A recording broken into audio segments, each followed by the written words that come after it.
kanyang thoughts on the walkout by the minority senators over a clash with the majority with regard to the proposal to allow online voting.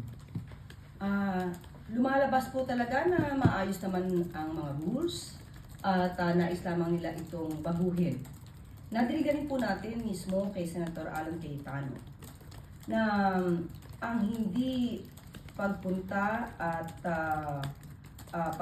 pagpunta mismo ni Senator Bato de la Rosa sa Senado habang siya ay nagtatago noon ay isang justifiable reason dahil hindi nga daw nabibigyan ng seguridad kung ito ay maaaresto o hindi. Ngunit dito natin makikita ang mga Pilipino dito, makikita ito ang magandang pagkakataon para malaman natin lahat kung ang mga liderato ba at mga leaders na ito ay nagtatrabaho para sa bayan o para sa pansarili o pang-ilan lamang. Kagaya nga na sinabi ni General Luna, bayan o sarili, mamili ka. Dati naman ay napayagan ng online voting, mga Zoom meeting, dahil meron tayong kalamidad na hinaharap noon.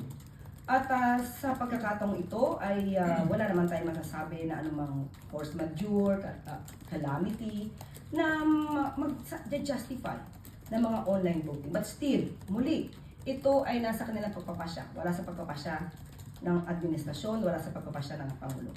At dapat din siguro malaman nila na mahirap magkaroon ng online voting kung wala ang tao mismo sa mga pagpupulong at pagkakaroon ng diskusyon. Yes, katulad nga na nadinig natin mismo kay Senator Alan Cayetano, bago pa man nangyari itong May 11 incident, siya mismo ang nag-justify na okay lang, ayos lang, na hindi pumasok si Senator Bato dahil hindi nga daw nabibigyan ng seguridad na hindi siya maaaresto. So, lumalabas sa kanyang bibig mismo na ito'y justifiable reason. So, hindi natin malalaman, hindi natin alam kung ito ba ay nararapat na gawin mismo ng Senado. But still, hindi tayo manghihimasok kung ano ang kanilang magiging desisyon.